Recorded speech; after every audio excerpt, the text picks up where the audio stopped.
Let me set some ground rules here. I have really 3 goals in my time up here. Number 1 is I want to have fun. You guys want to have fun? Say yes? Yeah, all right. I did not wake up this early in Vegas not to have fun, all right? So I'm going to have fun whether you have fun or not. Number 2, more importantly, I want this to be real and relevant. Is that fair? Say yes. Not a waste of your time. How do we lever those 2 things that Dan and Matt were talking about? How do you look at engagement? What are we doing with our piece of the puzzle to make sure we're driving that? What are we doing with organic growth? How are we making sure that we're Sherpa people along? No matter where you're at with your career, if you have a month left, a year left, or 30 years left, how are you making sure you're creating succession? You're creating the next wave and you're setting up people for the highest probability of success. What are those things and how can we take those ideas using those cards and make them ideas? So it's got to be real and relevant. Number 3, I want to disrupt thought process. All right, I come at you today leader to leader. I also come at you human to human. I don't have all this stuff figured out. I wish that I did. So we're all learning this thing together. There was a study that just came out that said, on average, every single day, we think between 12,000 and 60,000 thoughts a day. A lot of thoughts go through our mind. 80% of those thoughts by research are negative.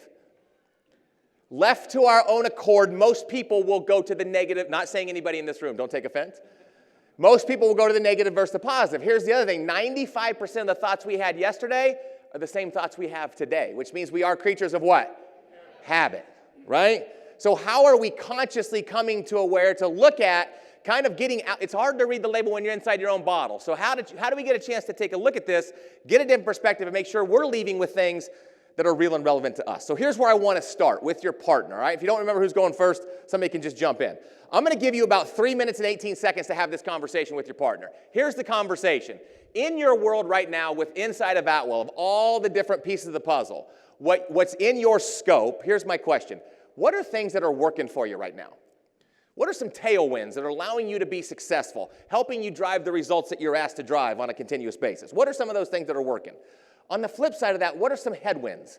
What are some challenges? Not about a gripe session, but what are those things that if we could fine-tune, tweak, make them even better, it would set ourselves up for even higher probabilities of success as we move forward and look at the rest of 2024.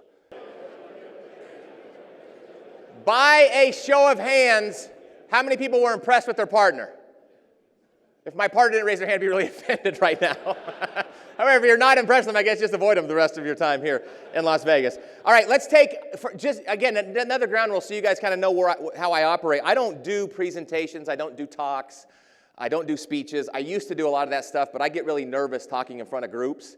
So I've just kind of changed and pivoted a little bit over the past 3 or 4 years. I find you get a lot more done just having a giant conversation. So just see this as a giant conversation. I'll hold the microphone. You guys can jump in anytime. Hopefully we'll leave with something that's valuable for everybody. You're going to grade me at the end of this thing. But let's take your conversation really quick. I know it's a big room. Make it a giant conversation. What are a couple things, and you can just kind of shout them from where you're at. What are a couple things that are working for you right now? What are a couple tailwinds that are allowing you and your team to be successful and drive the results that you're asked to drive on an ongoing basis? Who wants to go first? Yes? Great talent. Great talent. All right, so leveraging the talent that we have. Fantastic. What else? Yes? Successful acquisitions, all right? So making sure that you're bringing in organizations that fit the mold and can help you drive the mission forward. Good. What else? Yeah. Market opportunities. Yes, the opportunities are still present. Yeah. Technology. Fantastic. Couple more. Yes. Okay, leveraging the resources outside your office. Fantastic. Well, yes. You have a great story. You have a good brand, and you can leverage that as you continuously move forward. Good. One more. Yeah.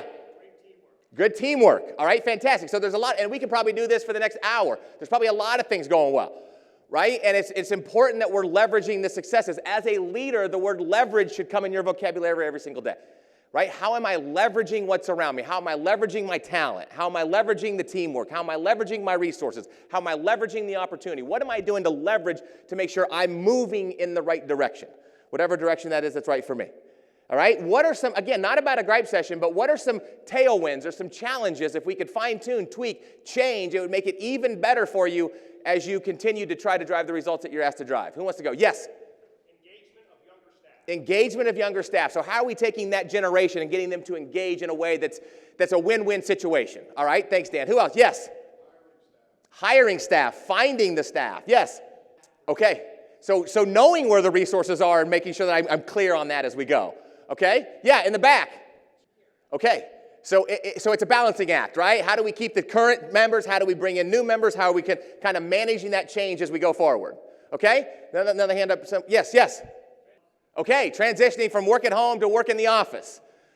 Okay, now, let's kind of shift this from a floodlight to a spotlight. We're going to talk about this. I see Atwell, and I've had the opportunity to sit on the sidelines since about 2009, 2010 and watch this thing being on the sidelines with Tim and watching all the great things that you guys are doing, watching this thing grow.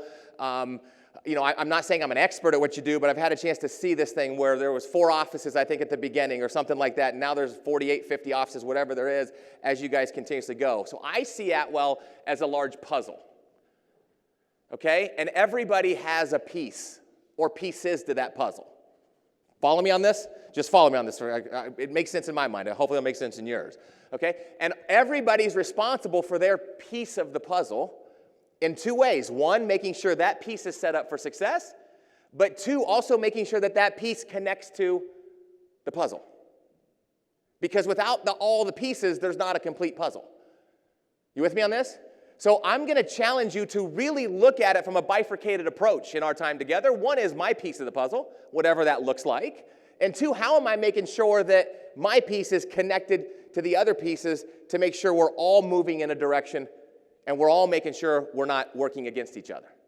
Tough, I know. Large, as you guys continuously grow. So right now, I want you to get really selfish. And I don't mean selfish in a negative way. I'm just saying sometimes it's hard to be at your best when you're not at your best. Do you agree with that? Like if your tank is half full, it's hard to show up sometimes and truly be at your best. So you probably spend, as directors and above, you spend most of your time and energy looking in the window. You're worried about the results. You're worried about your people. You're worried about the market. You're worried about all the things that you focus on a daily basis to make sure that your piece of the puzzle is set up for success. Rarely do we look in the mirror.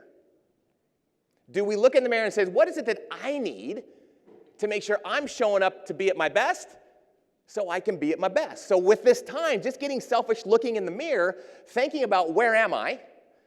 And what are the small shifts that I need to make? Because small shifts make big differences, right? Small hinges swing big doors back there. It's not about turning over the apple cart. It's what are those small shifts that I can make that will allow my piece of the puzzle to connect to everything else and continuously drive me. So that's the challenge. Just get selfish. I don't know where you're at, but you do. And so making sure you're meeting you where you're at and leaving with something that's really practical and tactical and absorbable that can help you move in the right direction. By a show of hands, how many people agree that everybody in this room, including myself, can get better at what you do? If you did not raise your hand, just work on humility the next hour, all right? I'm a big believer we go. So let's start there then. So if you're going first, here's what I want you to think about. As a leader, what are some of those things that you're really good at? What are some of those things, if you had to look, pat yourself on the back for a minute and say, here's what I really believe allows me to be successful in the role that I am as the leader. On the flip side of that, what are some areas of growth for you? What are some areas, if I could fine-tune this, tweak this, make this a little bit better, focus on this a little bit more, maybe pay more attention to this. Again, not about a weakness, but what are some of those areas of growth that you want to continuously focus on that will allow you to be even more successful in your role?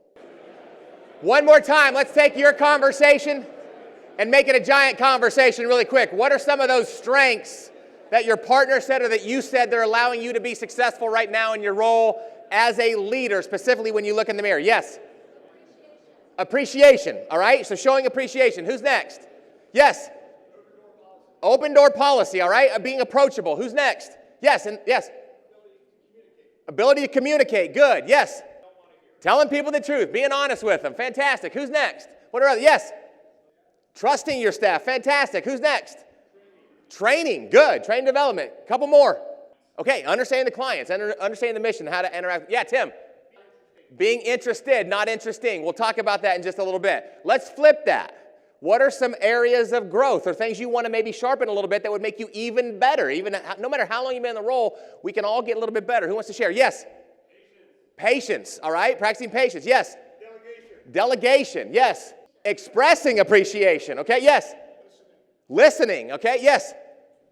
Okay. Yeah, getting complacent. How do we making sure that we're not plateauing and we're always challenging ourselves? Yes?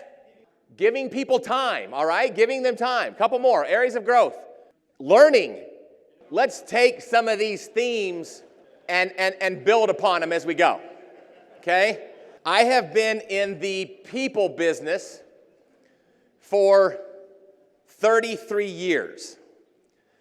I'm 47 years old. When I was 14 years old, I watched my father in Chicago at the Rosemont Horizon. Now I think it's called the Donald E. Stevenson Center. I watched my father share the stage with a guy by the name of Zig Ziglar. I don't know if anybody's ever heard of Zig. I had a chance. I went backstage and I met Zig and I said, Dad, this is what I want to do with my life. He said, Chad, you're 14 years old. Why don't you think about it for a little bit and come back and talk? So I thought about it for a couple weeks. I said, Dad, this is what I want to do with my life. So I had a chance from 14 to 20 years old to be mentored under Zig. Zig took me under his wing, and then at 20 years old, my father sold his business, which my dream was to take over the business. But my father sold his business. I was too young to take it over, and so both my father and Zig coached me to go to work for a company called Dale Carnegie Training. I don't know if anybody's ever heard Dale Carnegie Training. He wrote a book in 1936 called How to Win Friends and Influence People. At one time, it was the second bestseller of all time, second to the Bible. All right, did that till I was 25 years old. My goal was to own a franchise. Carnegie's franchised all over the globe. My goal was to own a franchise. About the time I was getting ready to go to my franchisee, my sponsorship opportunities, there was about 12 sponsors. They're called sponsors in Carnegie. There's about 12 sponsors that were breaking away from the Carnegie brand and going and starting their own thing. So 22 years ago, I had an opportunity to leave that Carnegie world and hang my own shingle. And I've been doing it ever since. I can't believe I get paid to do it. I've already been paid my fee, so thank you very much. But you'll never get to the end of it because people are always the X factor. Would you agree? Would you agree that as a leader, if you just boil it down to two things, everybody in this room is responsible. We've talked about it for a little bit, but everybody's responsible for results. You agree with that? And on the flip side of that, all of us in one way, shape, or form still have to work with people to get those results. Do you agree with that? Right? And so how do we look at the people equation to figure out how can we make sure that we're working with people and building those strong working relationships and driving that engagement, which we'll get into, that will help us drive the what? Results that we're asked to drive. But again, people are always the X factor. I'm working on my third book right now. The title's called Half the World's on Acid. That's the title of the book. How I got it. My wife moved me from Los Angeles, California to Jefferson City, Missouri, which is where we reside now. Okay, when we lived in Hermosa Beach, California, we started thinking about a family. Her family, she grew up in Missouri. She said, Chad, I want to move back to Missouri. I said, I want to stay in Hermosa. So we compromised and we moved to Missouri. All right? But when I was in LA, I was at the post office. This has been years ago, and this was the whole inspiration for the book. I was in line at a post office, and I was about 13 deep in line, and there was a lady at the window arguing about the price of a stamp or the price of the cost to mail this particular package. I'll never forget it, and I was watching this whole thing. It was about 15 minutes in my mind's eye. I was watching this thing as I go, and she finally storms out, and I'm the next person in line. It was one of those long things that, they kind of guide you. You go this way, you go this way, you go this way, and then there's a little wait here line, so I'm the next person to wait in line, and the gentleman's window was open. And he was kind of looking down like this after having this discussion with this lady. And so I walked up to his window. And it must have felt like 10 minutes for me. It was probably 30 seconds. He just looks, he looks. And I'm sure they're trained to say, how you doing? How can I help you? Whatever it is they're trained to say. But he looked down for about 30 seconds. He looked up. He looked me dead square in the eye. And he said, I swear, half the world's on acid. And I said, that's a book. That is a book right there. That's a book title. So I've been working on it the past 8 or 9 years, and the premise of the book, and here's where I want you to take you with this. The premise of the book, and I'm not trying to sell the book, please. I know when it comes out, Tim's going to buy one for everybody, so I'm not going to worry about that. Here's the premise of the book, and I really want you to think about this, is when it comes to that people side of the equation, I could put a movie on these two screens, and I could make an argument that not one person in here is watching the same movie. You're all watching it through your history, through your perceptions, through your beliefs, through your experiences, through the attitude that you have right now. You're all watching. So you're seeing the same thing, but you're watching something different. And so everybody we work with is watching a different movie. And so what am I doing as a leader to make sure that the movie is at least, number one, on the same movie, we're watching the same movie, and then two, making sure people are interpreting that movie so we're all moving in the right direction. Does that make sense? It's like I always ask the question, and I'll ask the question today, where is the bus going? Are you clear, and are your people clear? Because what happens when people aren't clear where the bus is going? What happens when people aren't clear on goals and expectations? What could happen? Chaos. What else? A brain fog. What else? They make up their own, and probably those answers are nowhere near where we're trying to create. And so as leaders, it's our job to make sure, number one, we're clear, and number two, our people are clear on where the bus is going. Because what we find, not saying here, don't take offense, what we find when we work in organizations all across the globe is that there are people that are working, they're working hard, but they're on all four sides of the bus. And some are pushing this way, and some are pushing this way, and some are pushing this way, and the bus isn't what? Isn't moving anywhere. So how do we create that clarity, and how do we make sure that, number one, what we're watching, we're making sure that our team is clear so we're all working together as we go. The second half of the book says, I do a complete 180 and say, that being said, there's about 10 principles that you understand about people, you can really nail it, which we'll talk about some of those here today. Okay? But it first starts with us. And it first starts with using this word in a positive way. How do we audit ourselves? To Dan's point, not get complacent. And how do we look at it saying, what is it that I need to shift before I ask anybody else to shift? So let's take a look at that. Can I get the slides back on here, please? So here's what typically happens in our mind. Remember, 12,000 to 60,000 thoughts a day. 80% of those thoughts, not anybody in this room, but 80% of those thoughts on other people are what? Negative, right? I pride myself on being a positive person. But everyone, and I'm labeled sometimes as a motivational speaker, which I'm not one. But every once in a while, I don't do a time and motion study. I do a thought and motion study. I think about what I think about. And when you think about what you think about, it's pretty scary. Harvard came out with a study that said 47% of our day is unconscious, which means we do things every single day and we don't even what? We don't even think about them, right? So when you consciously think, there was actually a study that came out, you can look this one up, where they gave men and women, I think it was a total of like 200, and they put them in a room to be alone with their thoughts for 15 minutes. And they actually said you have one of two choices in that room. You can sit silent for 15 minutes, or you can subject yourself to electric shock. And they actually showed them what the shock was prior to going in. They all got shocked prior to going in this 15 minutes.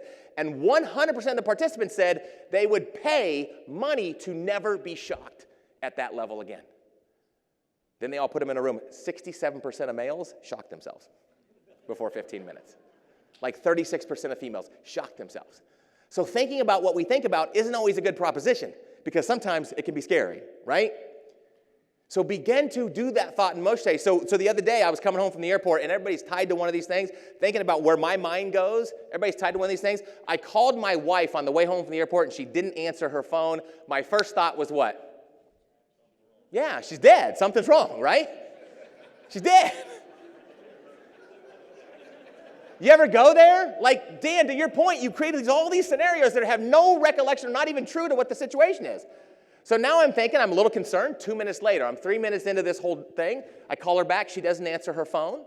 Now I go from concerned to pissed. I'm mad at her, haven't even spoke to her. Right? Now here's what I think in my mind. She's probably mad at me. She's mad at me because I have been on the road all these times, and she's at home taking care of the kids. I got a 14-year-old and a 10-year-old. 2 boys are running in a million different directions. She's mad at me. And then I go, she has no right to be mad at me. That's stupid. Like, I'm out here building a business, providing for my family. She's mad at me. Now I'm really mad at her. The third time I call her, she answers her phone. I'm already mad. Here's my thing. Where in the F have you been? I know that's not right, but that's what happens. Here's what she says. It was about 3:30 in the afternoon. She said, it's a nice day. Both the boys actually got out of school without any practices. We're out in the yard playing with the dogs. My phone was on the kitchen counter. What in the F is your problem? Right? You create that whole scenario. $73.58 later, we all made up at the florist, all right? But you create that whole scenario where I could have said, she's probably outside. Nice day. You know, get out of the frozen tundra. She's probably outside. But I didn't. I went to that whole scenario, created that everything. Because if you do that thought and motion, a lot of times we will go to unconsciously, we'll go to the negative. Now, here's the interesting thing. Our mind, go back to those slides, our mind thinks in 3 different buckets. The present, the future, and the past. Here's the interesting thing. Studies show that when we're trying to create the new future, when we're trying to continuously do this organic growth, when we're trying to do the things that we want to do and have, double this room in 5 or 10 years or whatever the mission is, here's what happens unconsciously a lot of the times. Our mind does this. It loops in the past. Our mind will loop. So we'll start with the present. We might do a SWOT analysis or whatever the heck we do. But then when we're trying to create the future, our mind loops in the past, and our past is a really good negotiator. And our past will begin to convince us why we can't do things where? In the future. Right? And so I'm not a forget about the past type of guy. I'm only bring the past forward if it's going to positively influence the future. But don't let the past dictate the future because the past can't see it. But a lot of times this is what happens. And we do it, and a lot, again, not this room, but a lot of people, when ideas come up and we start thinking about things, they'll immediately go to, well, that's not possible, or we've always done it that way, and so how do we get out of that, and how do we create, making sure that we're consciously staying in the yes and mode, the yes and formula? Can we do that? Yeah. And we can do this. Can we do that? Yeah. We can always vet it later. But a lot of times ideas die immediately versus allowing themselves to vet out. So as we're looking, and by the way, I'm fascinated by statistics and fascinated by people, fascinated by stats. They say that 50% of our past, 50% of our own past is made up. I didn't believe that statistic until I was in a social setting with my wife. I'm telling a story about the time we were somewhere. I get about halfway through it, and my wife says, Chad, we weren't even in that city. They weren't even there. That couple wasn't even there. It just sounds better, right? Over the years, that story has just grown. And so I'm saying that there it goes. My past is made up because it has to fit where we're at. We have to sleep with ourselves. We have to feel good with ourselves, put our head on the pillow. So today, as we're looking at this, as you're thinking about engagement, again, I'm not a forget about the past, but if we're on the interstate out here, if we're on the 15 or the 215 and we're driving 100 miles an hour, should we spend most of our time looking in the windshield or the rear view? Where should we spend most of our time? Looking in the what? Windshield, right? A lot of times, unconsciously, if we don't catch ourselves, when we're looking at the future, our eyes and our picture is on that rear view. So don't forget about it. Bring the past forward if it makes sense on where it is you're going with engagement, with organic growth as you move forward. So these are some of the things. So as you look at this, there's really managing your impact comes down to these three things. Remember, people and results as we're driving this thing. Number one, what's my approach? What's my approach, and am I making sure that I'm not just working in my role, spinning those plates that you have to do every single day, but working on my role? How am I making sure that I'm looking at what I need to do and consciously staying in the game that makes sure that I'm moving in the right direction?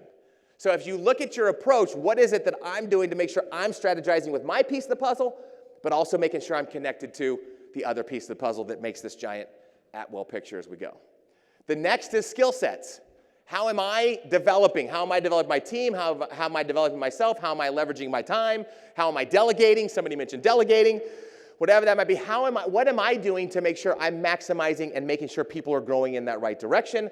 And then processes, things that I can control. What's my formula? What actions do I need to take to make sure? So as you look at this, when you look at culture and you look at engagement, these are the three areas that we're going to continuously talk about. And what am I doing on this? What card do I take, Matt, the white card? What am I doing to take something away that's real and relevant to me, to my picture, to where I'm at in my particular situation? So let's look into the power of working together. So if you look at this and we look at culture, culture is all about people. It's a multitude of people, multitude of habits. There's a definition of it right here, right? I don't want to spend a lot of time. You can see that on the screen. But let's start by defining it. And let's start by making sure that everybody in here is clear on what the hell culture even means. Because I bet if I would do a quick survey, there might be different definitions, not right or wrong, not for judgment or criticism. There might be different definitions on what truly culture is. So let's just throw a few words around. What are some of those things that come to mind with culture? Yes. Passion. All right, having a passion for what it is we do. Who else? Energy. Good. Who else? Yes. Excellence. Attitude. Let me stop there right now. Is attitude contagious? Would you say that? Like, does anybody know those types of people that when and I'm talking about authentic and sincere, not manufactured BS type of stuff. Does anybody know those types of people that when they come into a room, the room brightens up a little bit? Does anybody know those types of people when they leave the room brightens up a lot? Don't look around if they're in here now, all right? Don't make eye contact. Yeah, so here's the thing. Interesting, you say that because your attitude, if others' attitudes impact us, our attitude definitely impacts others, especially at this level, right? What responsibility do we have to make sure we're showing up in a way that drives the right attitudes as we move forward? Keep going. I apologize. I just, yes. So listening input. So making sure it's a shared experience. Yes. Ownership. Good. Growth. Respect. Transparency. Expectations of success. And are we clear on those? Are we aligned on those? We're going to talk about that in just a minute. Trust. Yeah, a lot of good words. And again, we could probably do this. We could exhaust this list and we could go around this and we'd probably spend another 45 minutes doing this. But the key is are we anchored in those things every single day? Because if those things are truly what drives the culture, are we doing those things? Because when I audit myself, there are times where I am knocking it out of the park. There are times when I'm failing big time. And I believe, don't get mad at me. I'm not here to make you think, make you mad. I'm just here to make you think. I believe that more than 50% of our own wounds are self-inflicted as leaders. Because we do those things, and we sometimes are the biggest headwind. We sometimes are. I'll raise my hand and say that, right? We're going to talk about that as we go. So as you look at the culture and as you look at things, let's go to let's dive down in this a little bit and take a look at how do we drive more culture. Oops, let me go back. So culture really comes down to these three things: strong working relationships, or stronger. And some of you said these things already, right? I'm not saying, here's what we find inside organizations. Again, I don't know where you're at, so I'm not judging you. Only you know. And I just challenge you to be honest with yourself. We find that people sometimes work together, but they're not truly working together. So they work together, but are they truly aligned and working together to make sure that we're all in lockstep driving the results that we're asked to drive? That comes down to trust. That comes down to respect. That comes down to rapport. I'm not even saying we have to be friends. I'm not suggesting we shouldn't be friends. Don't take it that way. All I'm saying is, am I building trust? Am I building respect? Am I building rapport? If I have that, it's easier. Nothing's easy in your world. It's easier to work together. Agree? If we have those things. So what am I doing to look at building those things and driving stronger working relationship? To me, it's like an emotional bank account, right? I have to, and I'm talking, again, authentic and sincere, not manufactured BS type of stuff, but I have to really be authentic about putting in deposits, because there are times where I know I'm going to have to make a withdrawal in a working relationship. There are just times, as a leader, I'm going to have to make a withdrawal. But when I make a withdrawal, I want to make sure I'm not what? Overdrawn. And I'm working in the red, right? And so what am I doing to make sure that anchor point when it comes to culture, that I'm building stronger relationships? Number 2 is engagement. That's one of the key words of today. Here's how we find engagement: driving opportunity mindset, not obligation mindset. Opportunity mindset says I get to. Obligation mindset says I have to. Big difference in showing up and putting people in roles and giving them responsibilities where their mindset is, I get to, versus I have to. And we'll double click on that in just a minute. Now, I'm not saying, again, I'm not Disney World, Cloud 9, 100% of the stuff. There's a 20% suck factor in any job that you have. But how am I setting myself and my team up for opportunity mindset, not obligation mindset? Because I approach things differently when I get to versus I have to. Okay, so what am I doing? And then fulfillment. The last thing is how am I making sure, again, authentically and sincerely, that everybody, no matter what they do, I'm a firm believer that everybody in the organization adds value. I don't care if you're sitting at the top, or I don't care if you're, wherever you're at in the org chart, you all add value. But the challenge is does everybody understand the value that they have and the impact that they have? And if not, what am I doing as a leader to make sure that's showing up on a conscious level? Because we forget about those things. Remember, 47% of our day is unconscious. We're in Vegas, so I'll put a bet. I bet that, think about when you purchase something new, a car or whatever, 6 months of driving that car in and out every single day, and it might have been your dream car. It's no longer that neat because you're in it every single day. It's like when we moved to Jefferson City, Missouri. We moved first to St. Louis, then we moved to Jefferson City, Missouri from Hermosa. I have a 14-year-old, Brian, and he started playing organized soccer at 4 years old. And there's nothing organized about 4-year-old soccer, if you've ever watched it. It's just a bunch of 4-year-olds, and they're just doing this, right? And sometimes the ball would pop out, and hell, they wouldn't even know it. They'd just still do this. But again, I'm a student of people, and I'm always studying people. Again, not for judgment or criticism. I'm just observation. Like, why the heck do they do those things? So there was one boy. And it was co-ed at the time. There was one boy that would kind of stand back with, and I called it a herd. It's kind of a herd, just the 4-year-olds doing that. Just would stand back impatiently, just kind of watch where the ball went. And that was the only time a goal was scored, because the ball would pop out. The whole group, including my son Brian, wouldn't realize it. This little boy would go get the ball, run down the field, or kick it down the field, and score a goal. No goalies at 4 years old, so the net was wide open. Did that 4 times. It was 4-0. That was the game. So I asked him. I took that family out. We went to lunch afterwards, and I asked the boys. I go, boys, what in the hell is going on in that herd of 4-year-olds? Well, 4-year-olds are really honest. So my son Brian goes, Dad, it is scary in there. He said, there is a lot of kicking going on. And then Ross, the other boy, said, yeah, and one little girl was punching. So then I asked Ross, the boy who scored the 4 goals, I said, Ross, why did you take a step outside? He said something that was profound to me. He said, when I was in the herd, he was calling it a herd because I was calling it a herd, he said, I didn't have a good view of the ball.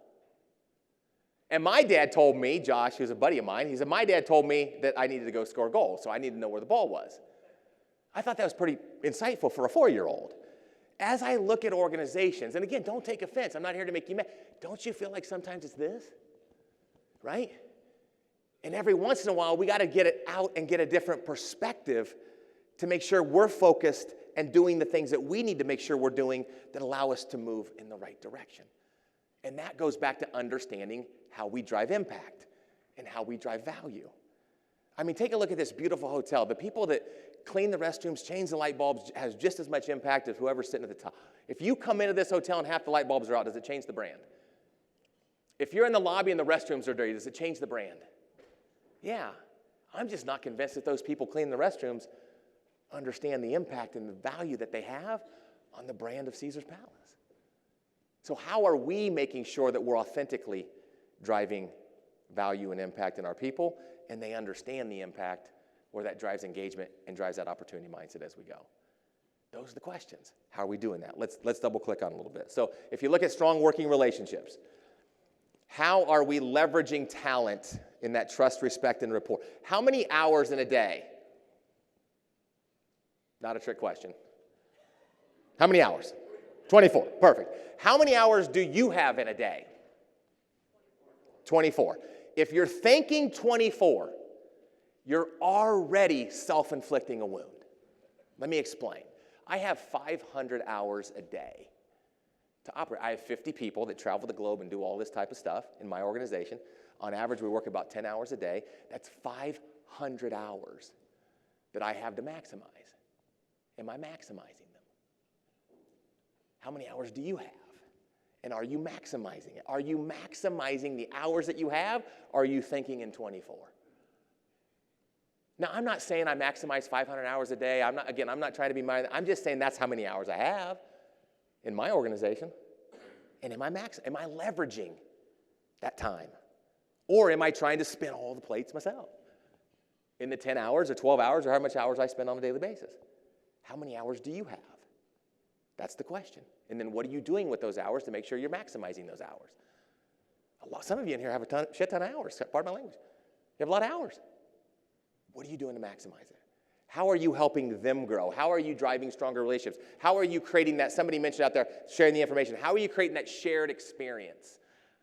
What I mean by a shared experience, when a shared experience shows up in your piece of the puzzle, 3 things are present. 1, people feel that they have the right information. They feel informed. Because if they don't have the right information, they will make up their own information. Number 2, they feel like they have a voice. It doesn't mean that you're going to take all their suggestions. It just means that they feel as if they're being what? Heard. And the third thing is you live in the consequences together. Consequences good or consequences bad. You're living in those things together. So driving those things and making sure that you're engaged with those things. Now, here's an interesting concept. Somebody mentioned communication and somebody mentioned listening. There's actually a fallacy out there that actually happens. We're not wired. We're just not wired to listen. The average person can speak somewhere between 150 and 175 words per minute. Our mind can process over 450 words per minute. which means when I'm talking, you're already sometimes 3 steps ahead of me. Some of you are thinking right now, you're to the beach. You're having squirrel moments as I talk. You know what? Has anybody seen that movie Up? You know that dog, Squirrel, Squirrel, Squirrel? You're having squirrel moments. Like, I wonder what the food is, right?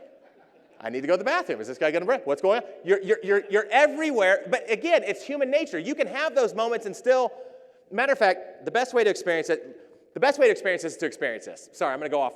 I'm going off road for a second. Do me a favor. Everybody, do me really quick. We got to make this quick. Don't stand up yet. Stand up, find a partner, somebody you haven't interacted with yet, and then once you find that partner, have a seat and kind of spread out of the room. You're going to spend about six minutes with this person. Go. Everybody stand up, find a partner.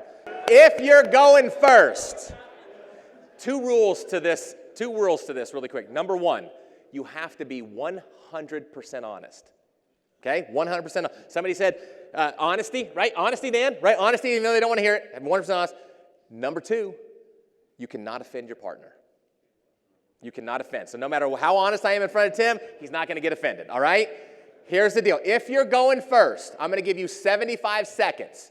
75 seconds. This is not a conversation. You're holding the microphone the whole time. This is a monologue. In that 75 seconds, you are going to explain in detail to your partner your childhood home. In detail to your partner. Now, partner that's listening, every time your mind wanders, every time you have a squirrel moment, every time you go someplace else, just raise your hand just like this. And then put it back down. If you have another one, raise your hand just like this. And put it back down, all right? You have to be honest. Anytime your mind goes someplace else, raise it, put it back down. 75 seconds, partner number 1, go. All right, time. All right, stay right where you're at. All right, first of all, let's hear it for the partner that explained their childhood home. A little bit of appreciation for that partner. I saw some leaders in the room, they just kept their hand up the whole damn time, right? Like, I'm all over the place. I cannot function on you right now. So let's dissect this. This is important that you guys understand this. If you were listening to your partner, again, not offending your partner, we all have it. It's human nature. It's completely fine. You can multitask in these conversations. But if you had a squirrel moment, what caused it? Help me out. What caused the squirrel moment? Yes?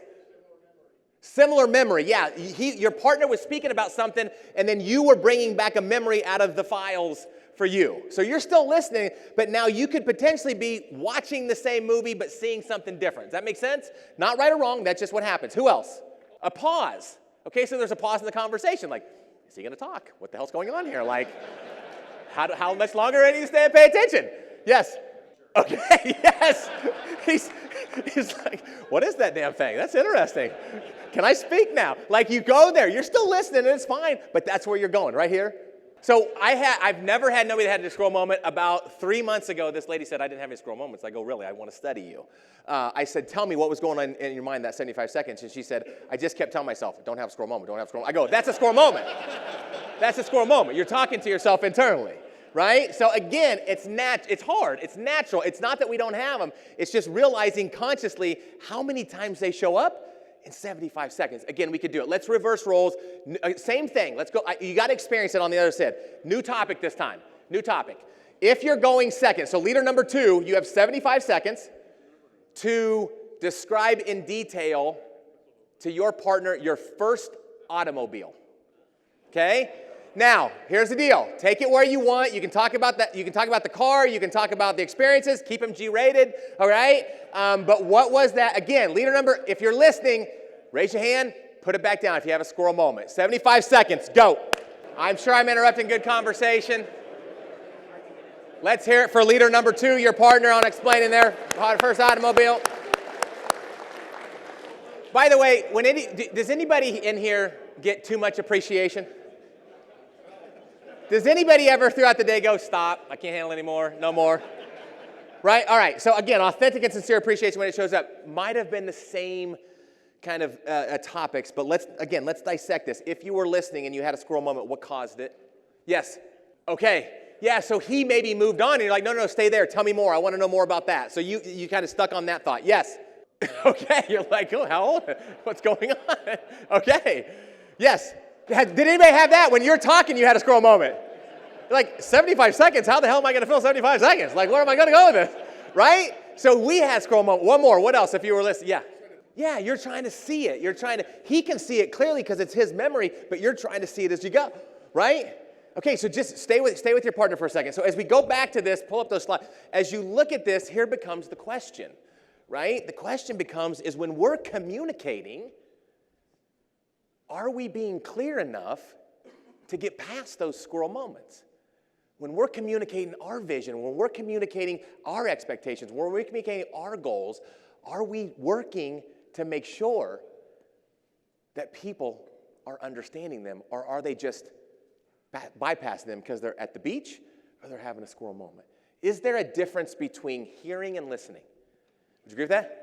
You can all hear me because the proximity you are of the speaker system, but some of you aren't listening. Don't raise your hand. It's going in one ear and out the other. Is there a difference between listening and understanding? People can hear, they can listen, and sometimes it makes no sense. Here's what human dynamics will tell you, especially at your level, directors and above. I might not have the confidence to tell you that I don't know what's going on. So I'll do something like this. Yep, makes perfect sense, Tim. Appreciate that. Walk away and go, what in the hell? Can you tell me what's going on? I might not have the confidence to raise my hand and go, Timmy, I hear you. I'm listening to you. I don't understand what you're talking about. Because I don't want to be seen as that person. I might not have the confidence to raise my hand. If you can get there, think about this when you're communicating. The 6 layers: hearing, listening, understand. Is there a difference between understanding and agreeing? People can hear, they can listen, they can understand, and think we're dead wrong. But again, most of the time, human dynamics say they won't what? They won't say it. Tim, I'm with you 100%. Makes complete sense. Appreciate that. Walking away going, he's nuts. Not saying you are. Now watch. Talk about growth, talk about change, talk about engagement. Is there a difference between agreeing, if I can get somebody to agree, and then believing they can actually do it? Watch. Hearing, listening, understanding, agreeing, but then going, how the hell are we going to do that? How am I expected to do that with everything I have going on? How are we supposed to do that? How is that even going to happen? I agree we should do that. How am I going to? I got all these plates spinning. How am I going to do it? So that apostrophe T, sometimes when it goes from can to can't, is the biggest headwind that we face in that believability that we can get it done. Here's the biggest gap. Hearing, listening, understanding, agreeing, ability to. If I can get you that far, would you agree there's a difference between somebody believing they can do it and actually doing it? Do you agree with that? Right? I can get that. So how do I get them from me communicating it to them taking what? Action. That's what we're working through. And we're working through all the squirrel moments that you just faced as you go. Here's the audit time. Again, you don't have to be honest with anybody but yourself as we go, okay? So these are really, in our opinion, the anchor points over my 2.5 decades of really doing this on my own. These are the anchor points that must be happening inside a culture to be world-class. Number one, we talked about already, is clarity. Are there clarity in goals and expectations? Where is the bus going? Am I clear? Are my people clear? Goals. With expectations. Let me ask you this. If you're taking notes, if you're not taking notes, that's fine. If you're writing on your phone, that's fine, wherever it is. If not, just think about this. If you had your whole team in front of you right now, some of you have your whole team in front of you right now. If you had your whole team in front of you right now, and you had to communicate your top 3 expectations, your very top 3 expectations. Guys, there's a lot of things we have to juggle. There's a million plates we have to spin every single day. But if we just really stayed focused on these 3 things, I'm confident that we will continue to move in the right direction. What would those 3 things be? Write them down if you're taking notes. Write them down. What would those 3 things be if you're taking notes? Here's the next question. Don't get mad at me. Don't try to defend. If we were to ask your people, what are the top 3 things that your leader expects of you, would they be able to mirror those 3? And if they will, pat yourself on the back. And if not, no problem. It just means we have work to do. Right? It just means we have work to do. I need to do a better job to make sure that my team is focused on the things that I need to be focused. It's like when Jobs came back into Apple in 97 or 98. Apple had saturated the market. I don't know if you follow this. They were a flailing company. They almost lost everything. He brought everybody back in, and he said, listen, tell me, of all the products that we sell today, which ones do I tell my family and friends to buy? They made a decision that day. The very next day, he put a bullet in 73% of all the products that Apple sells. 73%. Because he got really intentional and focused on where they should be focused on. We all know the story now of where Apple is, right? Are your people focused on the things that you need them to be focused on? Is there a difference between being productive and busy? Do you agree with that? Are your people being productive? Are you being productive, or is there a lot of busyness? And how do we get out of that? So that comes down to, and again, it just means that it's an infinite game. We can't do this once. Yeah, we talked about it in January. Well, it's February already. It's an infinite game that we have to play. It's a never-ending thing. One of our clients is Anheuser-Busch InBev. If they know anything, they really know marketing, other than that one incident. Which again, I know I shouldn't bring it up because it's not the best example right now. But it's interesting because they have a 2025 goal that every 7 seconds, 24 hours a day, 7 days a week, somebody in the world sees their brand. Every 7 seconds, because they understand human psychology. And if they're not in the front of the mind, their competitor is. Which just says, understanding humans, we have to continuously make sure that people are clear on where the bus is going and what's expected of them on a daily basis. Are we doing that? That drives engagement. That drives growth as we go. Okay? If we're clear, the next thing is are we aligned? Because what if the bus, for sake of conversation, is going to Denver? Let's just assume we're all sitting here in Las Vegas and the bus is going to Denver. What happens if somebody doesn't want to go to Denver and they're on the bus? What happens? Disruptive. They're pissed. What else are they doing if they don't want to go to Denver? What else could they be doing?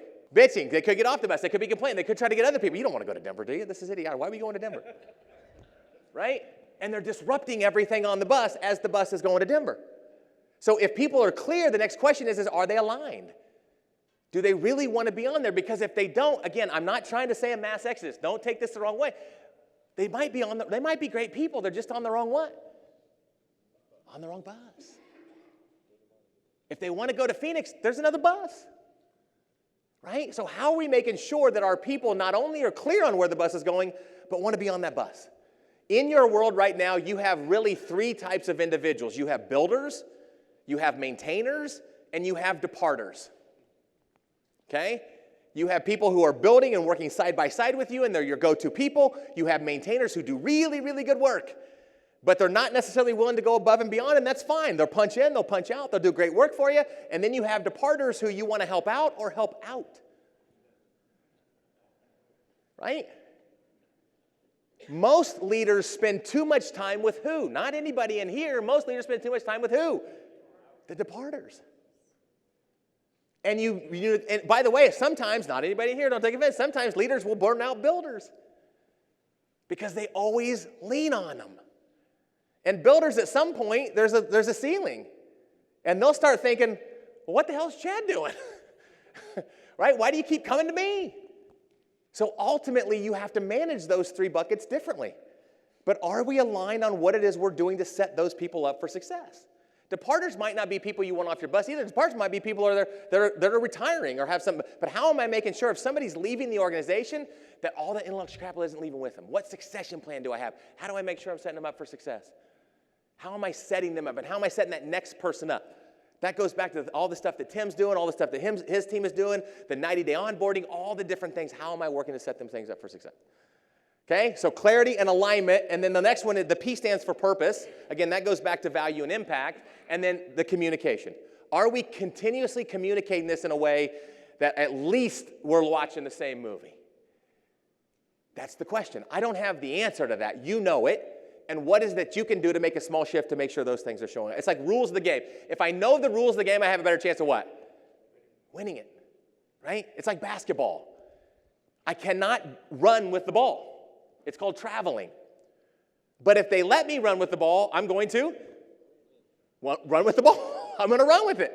If no one's holding me accountable, if there's not rules, I'll make up my own because as a human, I have to connect the dots. It's like my grandmother, my mom's from Peru, South America, and my grandpa died at 108, my grandma died at 105. They live in like a blue zone. I don't know what a blue zone is, but it's like these areas throughout the earth where people just live longer. And my grandma, she just died last year at 105. We all went down for her 100th birthday about 6 years ago now. And my grandmother loves to gamble. She did. Until the moment she died, she loved to gamble. I started gambling with her when I was 8 years old. And my grandmother wasn't that one where, oh, he's 8 years old, I'm going to let him win. And we always played for money. It might have been small pennies and nickels or whatever. We always played for money. And she was always out for blood. She would never let me win. And every time, I didn't see her that much because she lived in Peru, we live here in the States, but every time I'd see her, she would teach me a new game.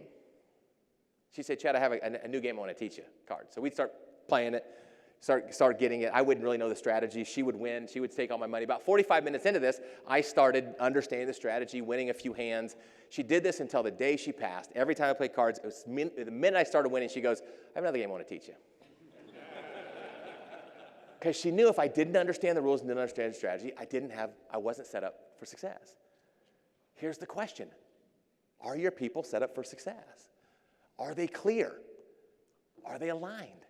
Do they understand their purpose and their seat on the bus and how it drives and moves it in the right direction? If yes, great. If not, just means we got a few tweaks we got to do. How is that showing up on a daily basis? What am I doing as a leader to make sure that shows up? And again, I come at you human to human, right? If you talk to my people, I'm not convinced that all 50 of them could tell you what's in my head right now. So I'm not saying I'm perfect. I'm just saying it's an opportunity to make sure that those things are driving on a consistent basis. Okay, so looking at this, we call this the clarity pyramid from a floodlight standpoint and then from a spotlight standpoint. So let me go to floodlight really quick. Floodlight standpoint says you guys have a mission, you guys have values, you guys have client promise. I had a chance, Tim and team, and I had a chance to meet some of you in here, had a chance to spend some time with some of you in here, and I appreciate the opportunity to learn a little bit more about Atwell and where it is you guys are going.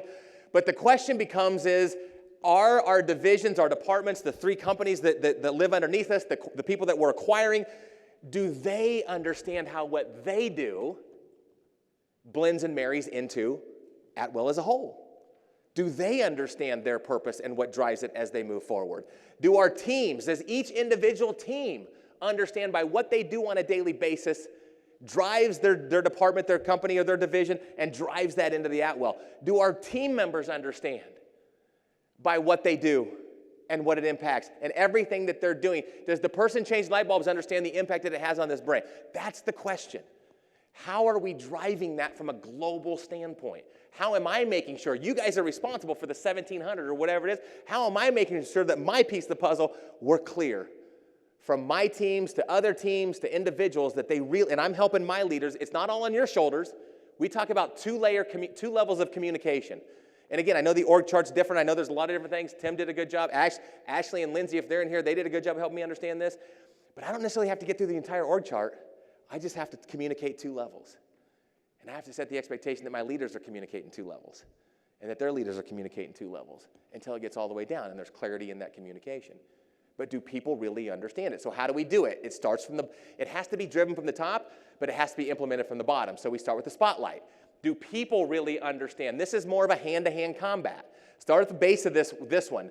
Are we really in tune with how our people want to grow, how they contribute, and what their goals are?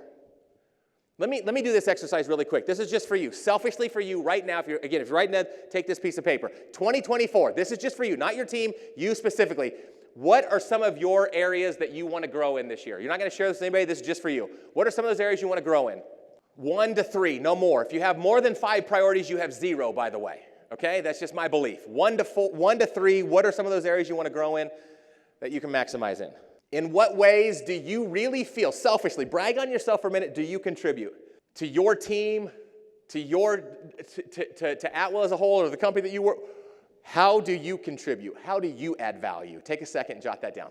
And the last one is, what's one specific goal you have? Just write down one. Just what's one specific goal? Might pertain to the growth area, might be something different. What's one specific goal you have for yourself? So again, the information, in my opinion, if you know somebody's GCGs, if you know their growth contribution and goals, it's a window into how you create better engagement, how you help them move in what they want to do, how you set them up for success. We did that in about 2 minutes. And if this was my entire team, I would say, do me a favor, before this meeting is over, send me that email. Send me the email of your growth contribution and goals, and then I just file it. And next time I meet with Tim, I pull that out. Next time I meet with Matt, I'm going to pull that out. I might not talk about it specifically, but it's right here. And I'm weaving it into making sure that it's a win-win situation, and they see it as opportunity, not obligation. Driving engagement. Here's a couple things to think about as we come down for a landing. One is energy versus stuff. Okay? Opportunity versus obligation. Think about it from your lens for a second. What are those things? Again, we don't have time to do this exercise. I'm highlighting this. I would challenge you to do this with all your people. It's so insightful. It really can help make sure that you're focused on the things that they need to be focused on. Of all the things that you do, what are those things that are energy? Let me define it. 1, you're good at it. 2, it drives your piece of the puzzle forward. And 3, you enjoy doing it. So you see it as opportunity, not obligation. What are those things that are energy for you? If you laundry listed all the things you have to do, I'm sure you could spotlight. These are the things that when I have to do them, I get to do them. When it's my turn to step up and do these things, I see them as opportunity. I'm good at them. I know they move these things forward. I love doing these things with my role. On the flip side of that, what's stuff? Stuff is anything that drains what? Energy. That's the first definition. The second definition is somebody else could be or should be doing it. As a leader, especially directors and above, you should only do the things that only you can do. You should never do the things that somebody else could be or should be doing. So what are those things? And negative relationships that go nowhere, that's stuff. Okay? Number 1, it drains energy, so it's obligation. Now, if you have to do it, then you just have to do it. That's for you. But how are you making sure that you're allowing other people? It's not about passing trash, but what you find is when you work with your team, sometimes one person's stuff is somebody else's what? Energy. That's working together. I might not like, I have a project manager in San Diego, California. She loves data. She loves research. She loves doing all that type of stuff. Anytime we get a new client, Atwell, I said, listen, go out and find me everything about Atwell. Give me a one-pager. We call it a one-pager. She did it. I sent her all those information that Tim sent me, that Ashley sent me, that Lindsay sent me. She gave me this one-pager to help me understand it. You are a complicated organization.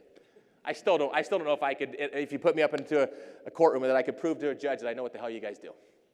Okay? But Andrea, I don't like that stuff to me. It's energy for her. She loves it. I don't give that to Shay. Shay's one of my best advisors. I don't give it to her because that's stuff for her. Right? How am I leveraging energy versus stuff? How do I know what's energy for stuff for me? How do I know what's energy stuff for my team? 4 Ds. How do I get rid of stuff? Here they are, 4 Ds. 1, what are things that I need to, we've already talked about it, delegate. And by the way, when you don't delegate, you're not just hurting yourself, you're hurting the growth of others. So what am I doing to delegate? 2, what am I doing to defer? Does anybody in here have, in one way, shape, or form, somehow sticky notes or on some sort of AI or some sort of platform, a to-do list? Raise your hand if you have a to-do list. How many people, when they clean that thing up, just like me, have the same items on that damn to-do list? You ever have that? And they go from to-do list to to-do list to to-do list to to-do list. What we don't realize is we're wasting mental space. It's time to defer some of those things. That's not happening. You put the time frame. That's not happening today, this week, this month, this quarter, this year. I'm going to defer it. I'll revisit it when it's time to revisit. I'm getting them off so I can focus more on energy. 1, delegate. 2, defer. 3, this is going to be difficult. This is past time. Are there things that I need to delete? Are there things that just don't walk out of here. Don't go back to the office Tuesday and go, no more meetings, I'm done. That's not what I'm saying. What I'm saying is are there things that are busy and it's rocking chair, but they're not productive? Rocking chair does a lot of movement, but never goes where? Never goes forward. What are those things that I might need to delete? I'm a big believer that if you win the first hour of your day, you win the day. How am I more productive? How am I, so think about this. Define a 3-pack. We call it a 3-pack. Define your 3-pack. What are those 3 things that if you get done today, you will consider it a productive day? Has anybody stopped the day and said to themselves, what in the hell happened today? You ever do that? I know I did something. What in the hell happened? When you define it, now you can audit it. It doesn't have to be big. It might be small things. Today, if I get the day without, whatever that might be, what are those 3 things? 70% implementation of that plan is better than 100% implementation of no plan. What am I doing? What do I need to delete? What are those habits? What are those things? How am I defining getting really proactive? And the 4th D is do. I just got to change my attitude because that's what I signed up for. That's the role that I'm in. That's what I'm in. So I just got to change my attitude because nobody else can do it. It's stuff to me, but it's part of my role, and I just got to change the way I look at it. And then getting that stuff done first. Do you ever have those things like me where you see something on your list, and you're like, I'll get it to it at noon. Noon, I'll do it at noon. You ever do that? Then noon comes around, I'll do it before the end of the day. You ever do it? Then it's still on your list. And again, it just perpetuates. What you don't realize is wasting mental mind space as you go. If you do that exercise with yourself and your team, a lot of insights will open as you go. Okay, coming down for a landing. Influence in your brand. There are 4. You can't control your brand. You can only influence it. You can't. Starbucks has a brand. They can't control it. They can only influence it. It's controlled in the minds of your audience. Okay? What you do moving forward, your brand does impact the way people engage and interact with you. 1, how you show up. This is how you influence it, how you show up. Meaning when somebody sees you enter a room, when they see your phone number come across, when they see you come across a text, are they attracted? Not attraction. Are they attracted? Are they thinking, oh yeah? Or are they thinking, oh shit? That impacts your brand, how you show up. Are they trying to avoid or are they coming to you? 2, how you handle stress. We all have stress, how we handle it. Are you the type of person that handles it, manages it, and get through it? Or are you the type of person, when you're stressed, everybody knows you're stressed? Like, uh-oh, here he comes. Leave him alone. This is not good. I would not take the phone call today. How are you handling stress? 3, how you give and receive feedback. Probably more importantly, how you receive it, right? A lot of times people will receive feedback where they'll justify, they'll defend, they'll turn it over back on me, you just don't understand. And what happens with that, and I'm glad somebody said open door policy, whoever said that, but what happens when we don't necessarily receive the feedback from our team begins to think I might as well beat my head up against that wall than say anything because it's not going to go anywhere. So they absorb it. And then the last one is how you present your ideas. How are you presenting your ideas where people feel like they're walking with you, not against you as you go? One more quick. I need a big guy, young guy that's really, really strong and has no bad back. Who wants to right here? Oh, I got you. Come on. What's your name? Andrew. Let's give Andrew a little bit of appreciation. Really, really quick. I'll come down for a landing with this. 2 minutes. Good? Okay. Come here. If you get nothing out of it, take this away. Andrew, we've never met, right? You don't know me? You don't know if you like me? Is that fair to say? Okay. All right. Perfect. Let's do this. Let's start here at Matt, and let's figure how many paces. Stand right here. Let's figure how many paces it is from Matt to that table, the middle of that table right there. See it? All right. Here we go. Ready? Yep. Yeah. Second one. 1, 2, 3, 4, 5, 6, 7, 8, 9. Half a 9 math majors is what? 4.5. Let's find the middle. Ready? Here we go. 1, 2, 3, 4, half. Good. Face that wall. Feet shoulder width apart. Feet shoulder width apart. You have no back bag, right? Right. No, all right. Hands up. Here we go. Oh shit! He's starting with that. All right. All right. Come on. Let's go, bad boy. Let's go. Okay. God. Okay. All right. Stop right there. He's strong with it. Let's give him some appreciation. Stay right there. Did I ever explain the rules? Not one time. And when we were walking together, did he ever resist? He might have been saying to himself, what in the hell am I doing? But he never resisted. When I started pushing, what did he do? Did I have to tell him? Here's the message. To drive future growth, to drive future engagement, stay there for a second. It's imperative that our people feel like we're walking what? With them versus feeling like we're forced. Because mentally or physically, I didn't have to tell him. He even asked, what the hell are we doing? You said that. Like, what am I doing? But I started pushing. Wait, come here for a second. Come here. See how he said it is? 2 fingers. See that? All right, go ahead and have a seat. Let's hear it for him. Give him some appreciation. Here are some of the things to be thinking about. What are your focus areas when it comes to organic growth, when it comes to engagement? What's 1 to 3 things that I need as a leader to be focused on? What are my commitments and actions? What are those things I'm going to commit to? Tuesday, you mentioned it, Tuesday. What am I going to commit to Tuesday? No BS, not pie in the sky, not theory-based stuff. These are the things that I believe I can absorb, that I believe will drive impact. What are your expected results? And what are your personal achievements? Don't take that last one lightly. I'm not saying anybody in here is selfish, but we do things for selfish reasons. Would it make life easier? Would it reduce my stress? Could I have more balance? Will I be able to delegate more? Can I have more trust with my people? What are those things that if those results showed up, how would it personally benefit me? And if we all just do 1 or 2 things, it'll have a major splash on the 1700.